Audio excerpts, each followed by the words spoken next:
Hi everyone, welcome to the channel of IPC Induction Physics classes by Imran Khan, and in this video lecture we are going to discuss chapter 4 that is thermodynamics से related important formulas। तो चलिए देखते हैं कौन से important formula है जो इस चैप्टर में है।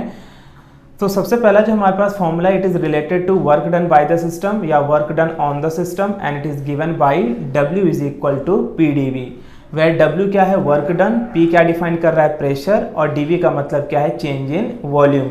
चेंज इन वॉल्यूम कैसे निकालते हैं हम, final volume minus initial volume.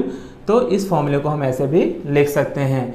Work done क्या है, work done is an energy, तो इसका जो यूनिट होगा वो क्या होगा, जूल होगा या तो किलो जूल होगा। उसी तरीके से प्रेशर के यहाँ पर दो यूनिट हम लोग यूज करेंगे इस चैप्टर में, either we can use Pascal और Newton per metre square. Then the third form जो वैल्यू है यहाँ पर that is related to volume, और वॉल्यूम का यूनिट क्या होता है metre cube. Then we have the second formula which is very important, that is first law of thermodynamics. According to first law of thermodynamics, heat energy या heat exchange का formula हमें क्या मिलता है, डेल्टा U प्लस W। तो delta U यहाँ पर क्या है, delta U is nothing but call the change in internal energy, और W का मतलब क्या है यहाँ पर वर्क डन। तो according to first law of thermodynamics Q की वैल्यू क्या मिलती है हमें यहाँ पर, delta U plus W। Again Q delta U and W are the energies, so therefore इनके यूनिट क्या हो जाएंगे, जूल और kilo joule.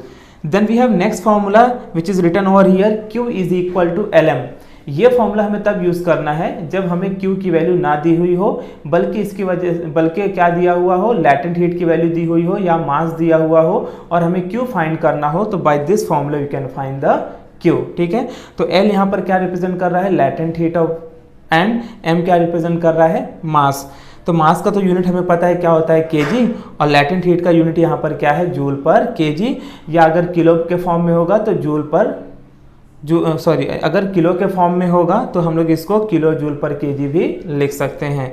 Then the next formula is related to ideal gas equation. जैसे कि हमें पता है आइडियल गैस इक्वेशन बहुत बार हम लोग पढ़ते हैं, it is given by formula PV is equal to nRT, where P is the pressure, V is the volume, N क्या डिफाइन कर रहा है नंबर ऑफ मोल्स, R क्या है यूनिवर्सल गैस कांस्टेंट, और सिंस ये यूनिवर्सल गैस कांस्टेंट है तो इसकी वैल्यू क्या होगी 8.314, राइट, और T क्या डिफाइन कर रहा है टेम्परेचर।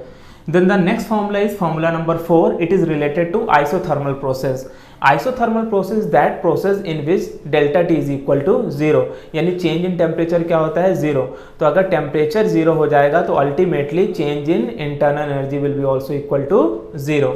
तो यहाँ से हमें एक जनरल फॉर्मूला मिलता है in terms of pressure and volume, and it is given by P1 V1 is equal to P2 V2।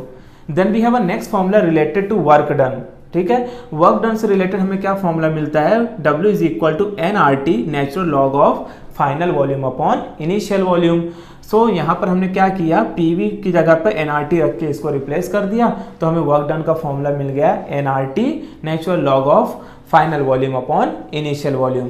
अब देखो मैंने यहाँ पर कुछ लिखा है that since delta T is equal to 0, जैसे हमने देखा है कि in case of isothermal process delta T की वैल्यू क्या होगी 0, तो अल्टीमेटली डेल्टा U क्या हो जाएगा 0, क्योंकि जब टेम्परेचर ही नहीं इंक्रीज डिक्रीज होगा तो इंटरनल एनर्जी भी नहीं चेंज होगी, तो वो भी क्या हो जाएगी 0। तो अगर मैं इसको फर्स्ट लॉ ऑफ थर्मोडायनेमिक्स में अप्लाई करूं तो हीट एक्सचेंज किसके बराबर हो जाएगा, वर्क डन के बराबर हो जाएगा। तो हीट एक्सचेंज की वैल्यू क्या मिल सकती है फिर हमें, nRT natural log of final volume upon initial volume. Then इसी फॉर्मूले को हम लोग इन टर्म्स ऑफ प्रेशर अगर लिखना चाहें तो इस फॉर्मूले को हम इन टर्म्स ऑफ प्रेशर कैसे लिखेंगे, सेम वैसे ही लिखेंगे, बट खाली यहाँ पर हम लोग क्या करेंगे, वॉल्यूम की जगह पर प्रेशर से इसको रिप्लेस कर देंगे। Then we have formula number 5 and it is related to isobaric process. Now what is isobaric process? It is that process in which neither your internal energy nor the work done, neither the heat exchange is equal to 0। तो यहाँ पर तीनों में से कोई value 0 नहीं होती है। तो इससे हमें जो हीट एक्सचेंज का फॉर्मूला मिलता है वो क्या है यहाँ पर, NCP TF माइनस TI।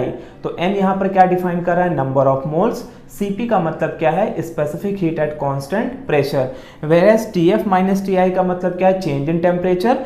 तो इसको हम यहाँ पर डेल्टा T भी लिख सकते हैं, और you can write TF minus TI।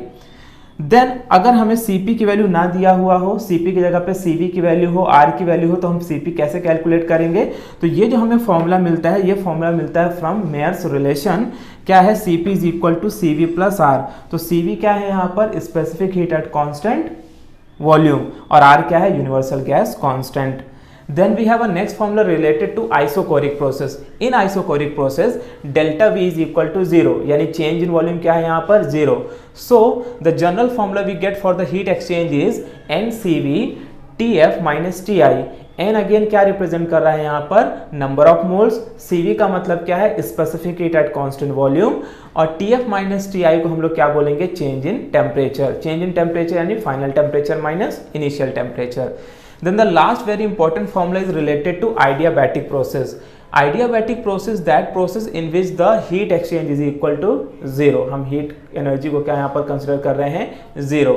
So the general formula we get in terms of pressure and volume is P1 V1 raised to gamma is equal to P2 V2 raised to gamma, where P is the pressure, V is the volume, और gamma यहाँ पर क्या है, gamma is basically it is the ratio of Cp upon Cv.